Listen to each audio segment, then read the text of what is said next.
আফ্রিকার ঘন জঙ্গলে অসম্ভব সুন্দর প্রকৃতিতে ঘেরা প্রাণীদের একটি রাজ্য ছিল, যেখানে সমস্ত প্রাণীরা সুখে শান্তিতে বাস করত।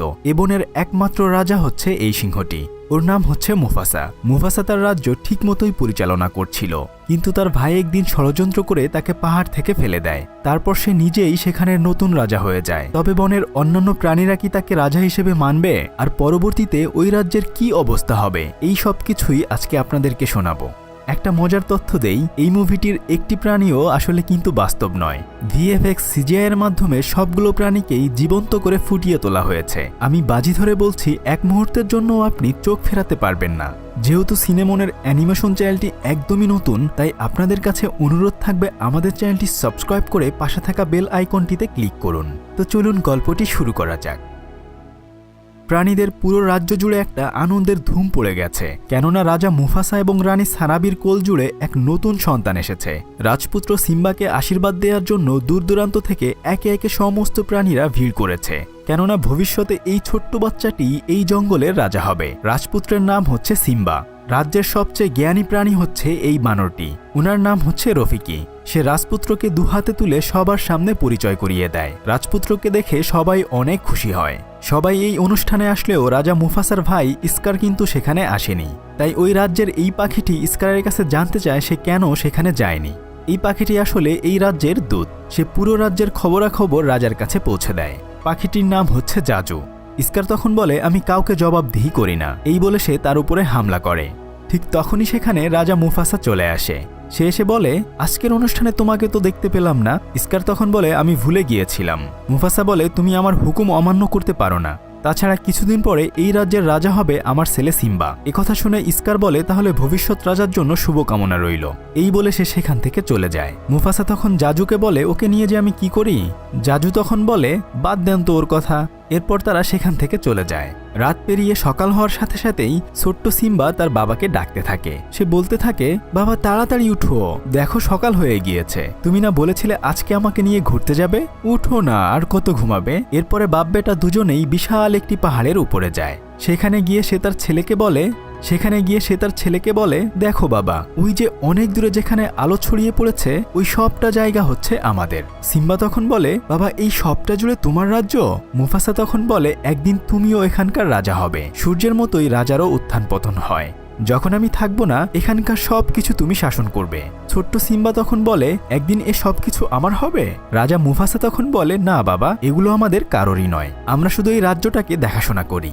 সিম্বা তখন বলে, ওই পাহাড়, গাছ, পাহাড়ের পেছনের ছায়া পড়েছে, ওই সব জায়গায় আমি যেতে পারবো? তার বাবা তখন বলে, সব জায়গায় যেতে পারবে, তবে কখনোই ওই পাহাড়ের ছায়ার পেছনে ভুলেও যাবে না। হাঁটতে হাঁটতে তার বাবা তাকে বলতে থাকে, জঙ্গলের সবকিছুই একটা নিয়মের মধ্য দিয়ে চলে, যেখানে আমরা সমস্ত প্রাণীরা একে অপরের সাথে মিলেমিশে থাকি, কেউই কখনো কারো ক্ষতি করি না। তারা বাপ বেটায় নানা ধরনের কথা বলতে থাকে। ঠিক তখন সেখানে জাজু চলে আসে।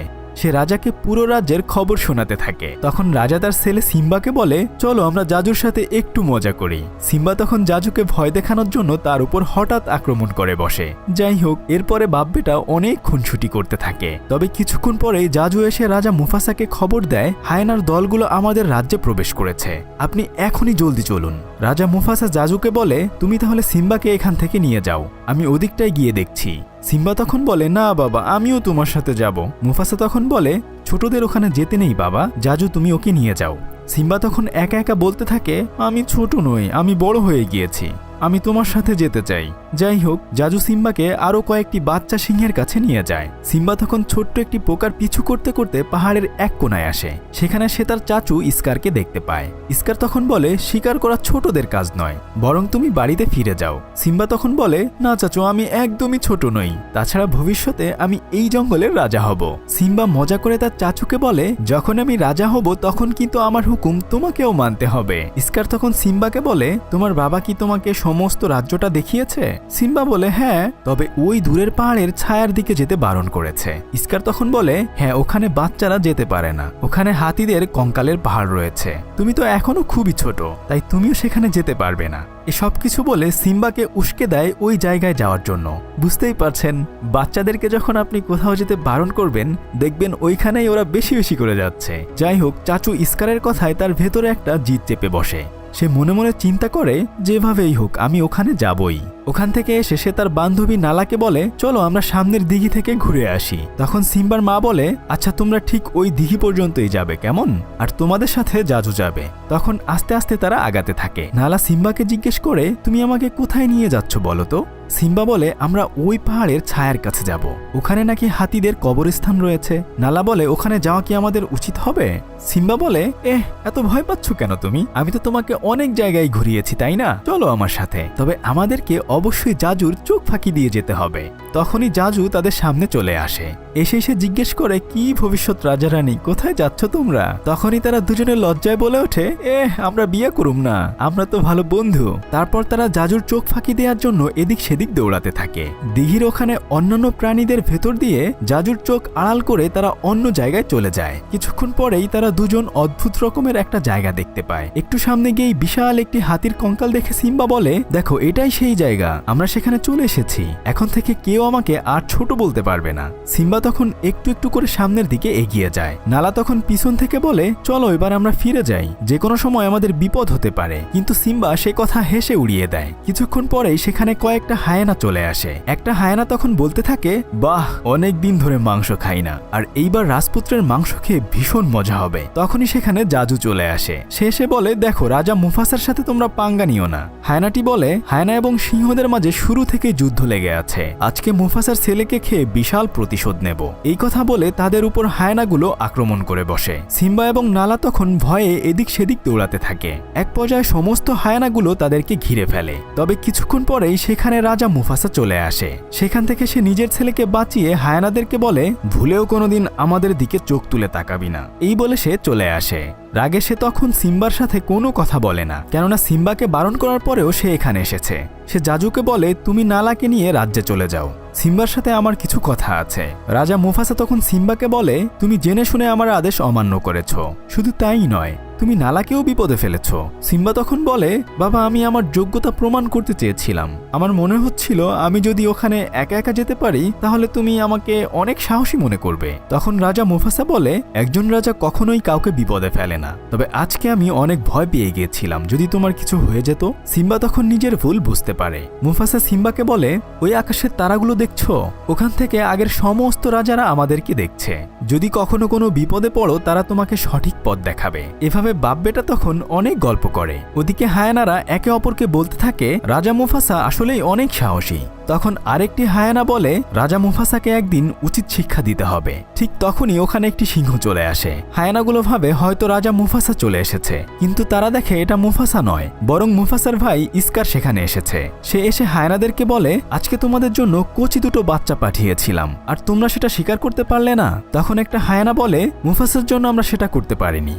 ইস্কার তখন বলে, আমি তোমাদেরকে আরো অনেক বেশি শিকার করার ব্যবস্থা করে দেব। তখন হায়ানাটি বলে, যতদিন রাজা মুফাসা বেঁচে রয়েছে ততদিন আমরা কখনোই যাকে খুশি তাকে শিকার করতে পারবো না। ইস্কার তখন বলে, তাহলে আমরা রাজা মুফাসাকে মেরে ফেলবো। এটা শুনে সবাই অবাক হয়ে যায়। এরপর মুফাসার ভাই ইস্কার রাজা হওয়ার লোভে হায়ানাদের সাথে রাজা মুফাসাকে হত্যা করার ষড়যন্ত্র করে। পরদিন সকালবেলা রাজা মুফাসা সিম্বাকে নিয়ে পাহাড়ের কাছে যায়। তার বাবা তাকে বলে, তুমি এখানে কিভাবে সিংহরা অনেক জোরে হুঙ্কার দেয় এটার প্র্যাকটিস করতে থাকো। এরপর সিম্বা একা একা বড় সিংহদের মতো গর্জন দিতে চেষ্টা করে। তবে কিছুক্ষণ পরে কিছু বন্য মহিষের দল ওই পথ দিয়ে দৌড়াতে শুরু করে। সিম্বা তখন ভয়ে নিজের জীবন বাঁচাতে এদিক সেদিক ছোটাছুটি করে। তবে ওদিকে ইস্কার গিয়ে রাজা মুফাসাকে বলে, জলদি এসো, মহিষের দল সিম্বাকে আক্রমণ করেছে, দেরি করলে হয়তো আমরা ওকে বাঁচাতে পারবো না। সিম্বা নিজের জীবন বাঁচানোর জন্য একটা গাছের ডালের উপর গুটিসুটি করে বসে থাকে। মুফাসা এসে সিম্বাকে ওখান থেকে বাঁচিয়ে একটি জায়গায় রেখে দেয়। তারপর সে পাহাড়ের উপরে উঠতে শুরু করে।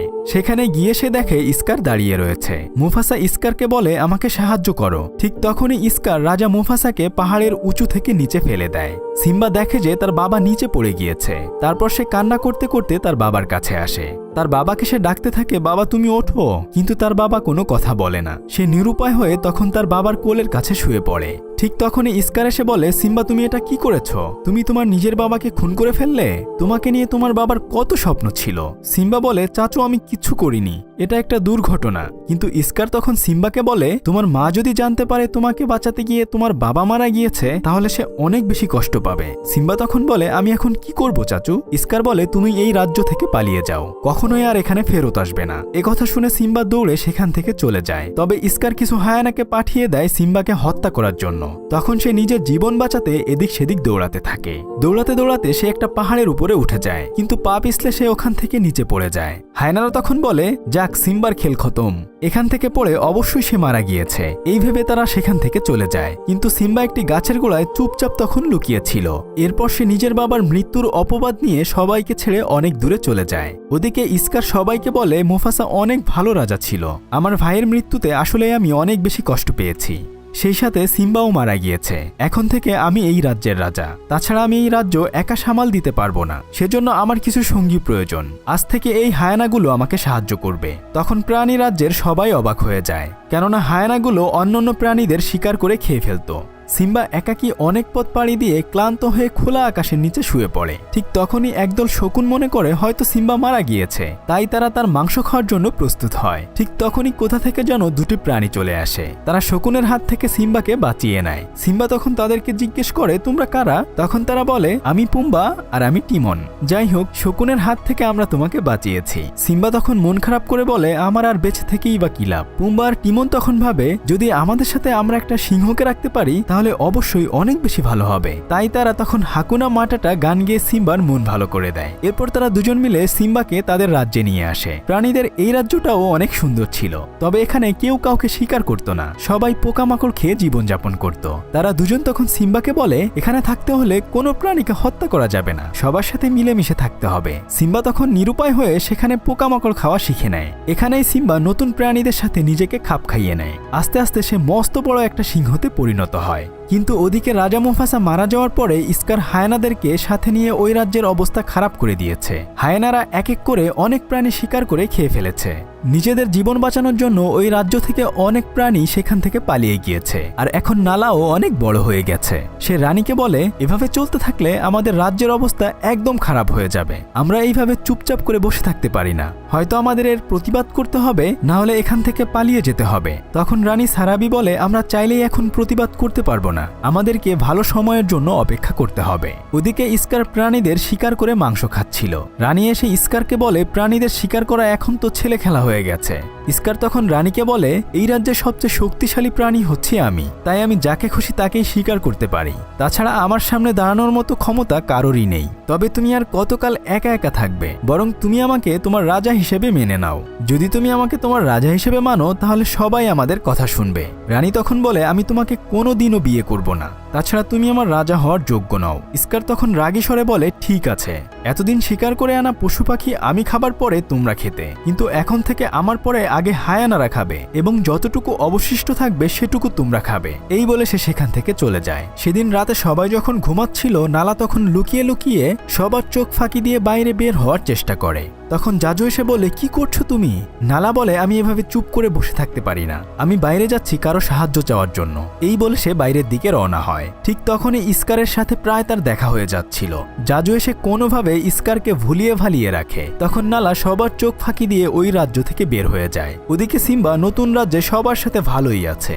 সে একটি প্রজাপতির সাথে খেলা করছিল। তখন সেখানে একটি প্রাণী এসে তাকে বলে, আমি ভাবছি তুমি কোনো সিংহর সাথে খেলা করছো।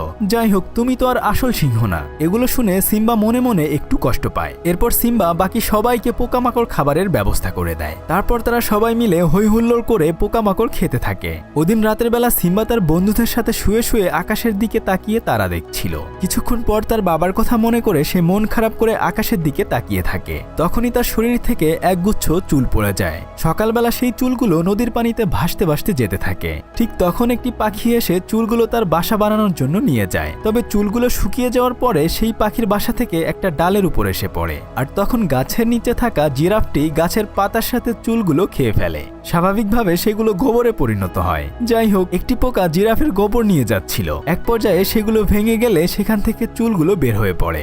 বাতাসে উড়ে সেগুলো অন্য একটি জায়গায় চলে যায়। এরপর একদল পিঁপড়ে নিজেদের ঘর বানানোর জন্য পাতার সেই চুলগুলো নিয়ে গাছের উপরে যায়। ঠিক তখনই ওই গাছের ওখানে রফিকি বসেছিল। সে চুলগুলো হাতে নিয়ে বুঝতে পারে এটা সিম্বার চুল। সিম্বা এখনো বেঁচে আছে।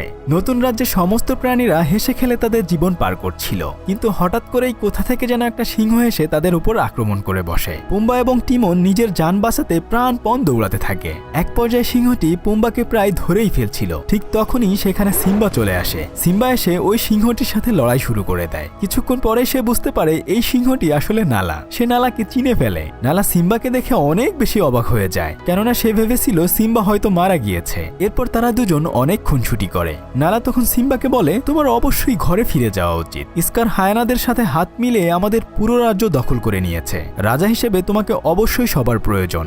সিম্বা তখন বলে, এখন থেকে এটাই আমার বাড়ি, তুমি আমার সাথে এখানেই থাকো, তুমি ফিরে যেও না, এখানে তোমার অনেক বেশি ভালো লাগবে। কিন্তু নালা বলে, দেখো সিম্বা, আমি এটা কখনোই করতে পারবো না। সিম্বা বলে, আচ্ছা পরে ভেবে দেখবো আমরা, তার আগে চলো এখানকার রাজ্যটি আমি তোমাকে ঘুরিয়ে দেখাই। এরপর সে পুরো রাজ্যটি ঘুরিয়ে দেখায়। নালা বলে, বাহ, আসলেই তো জায়গাটা অনেক বেশি সুন্দর, তবে তুমি এতদিন কেন বাড়িতে ফিরে যাওনি? তুমি ওখানকার রাজা ছিলে। সিম্বা তখন বলে, আমি কোনো রাজা নই, ওখানকার রাজা স্কার। নালা বলে, স্কারকে আমরা কোনোদিনও রাজা হিসেবে মেনে নিতে পারিনি। তাছাড়া আমাদের রাজ্যে এখন খুবই বিশৃঙ্খলা অবস্থা সৃষ্টি হয়েছে।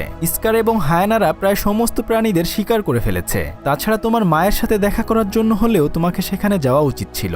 সিম্বা তখন বলে, না, আমি কখনোই সেখানে যেতে পারি না, এখানে আমি ভালোই আছি, হাকুনা মাটাটা। নালা তখন বলে, এগুলো তুমি কি বলছো? সিম্বা বলে, এর অর্থ হচ্ছে যা হবার তাই হয়ে গেছে, এগুলো ভেবে শুধু শুধু কষ্ট পাওয়ার কি দরকার? নালা তখন বলে, তুমি আর আগের মতো নেই, আমি এসেছিলাম এখানে সাহায্যের জন্য, তবে আমার মনে হচ্ছে আমি ভুল কোথাও চলে এসেছি, ভালো থেকো সিম্বা। এই বলে নালা সেখান থেকে চলে যায়। সিম্বা তখন মন খারাপ করে বলতে থাকে, আমার কাউকে দরকার নেই, আমি একা একাই এখানে ভালো আছি। ঠিক তখনই রফিকি বলে, একা একা ভালো থাকা যায় না, বরং সবাইকে নিয়ে ভালো থাকতে হয়। সিম্বা তখন রফিকিকে বলে, আপনি আসলে কে?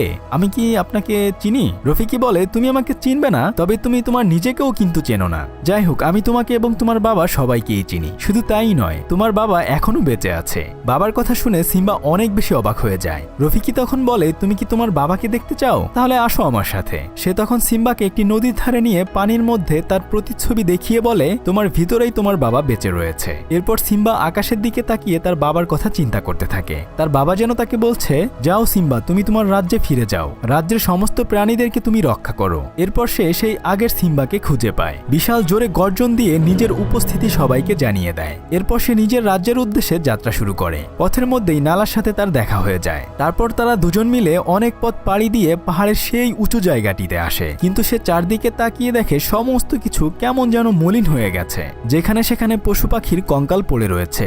সে তখন আফসোস করে নালাকে বলে, বাবা বলেছিল এখান থেকে যতদূর পর্যন্ত সূর্যের আলো দেখা যায় সবটাই আমাদের রাজ্য, কিন্তু আমার জন্য আজ সবকিছু এলোমেলো হয়ে গিয়েছে। তাছাড়া আমি একা হয়তো স্কারের সাথে লড়াই করে পেরে উঠব না। তখন নালা বলে, আমিও তোমার সাথে রয়েছি, আমরা দুজন মিলে আমাদের রাজ্যকে ওই শয়তানের হাত থেকে রক্ষা করব। ঠিক তখন পুম্বা এবং টিমন সেখানে চলে আসে। সিম্বা তাদেরকে জিজ্ঞেস করে, তোমরা কেন এখানে এসেছো? তখন তারা বলে, বন্ধুর প্রয়োজনে সবসময় অন্য বন্ধুরাও পাশে থাকে, কিন্তু ওদিকে স্কার সিম্বার মাকে বিয়ে করার জন্য উঠে পড়ে লেগেছে। সে বলে, আমি বুঝতে পারছি না তুমি কেন এখনো আমাকে বিয়ে করতে রাজি হচ্ছ না। আমি মুফাসার চেয়েও অনেক বেশি শক্তিশালী এবং ভালো রাজা, কিন্তু রানী বলে তুমি রাজা মুফাসার পায়ের ধুলির সমানও না। একথা শুনে স্কার রানীর সাথে লড়াই শুরু করে দেয়। ঠিক তখনই নিজের মাকে বাঁচানোর জন্য সিম্বা সেখানে চলে আসে। সিম্বার মা তাকে দেখে অনেক বেশি অবাক হয়ে যায়। সিম্বা তখন তার মাকে বলে, মা তুমি চিন্তা করো না, আমি চলে এসেছি। নালা বলে, স্কার তোমার রাজত্বের দিন শেষ হয়ে গেছে, এখন থেকে আমরা তোমাকে আমাদের রাজা মনে করি না। সে সময় বাকি সিংহগুলো হুঙ্কার দিয়ে নালার সাথে একমত হয়। স্কার তখন বলে, যাই হোক সিম্বা, তোমাকে জীবিত দেখে ভালো লাগছে, তবে তুমি কি সবাইকে জানিয়েছো তোমার বাবার মৃত্যুর জন্য তুমি আসলে দায়ী ছিলে? সিম্বা তখন চুপ করে দাঁড়িয়ে থাকে। চাপা গলায় সে বলে, হ্যাঁ এটা সত্য, আমার বাবার মৃত্যুর জন্য আমিই দায়ী। কিন্তু তার মা একথা একদম বিশ্বাস করতে চায় না। ঠিক তখন স্কার চিৎকার করে বলে, তোমরা কি সবাই বুঝতে পেরেছো?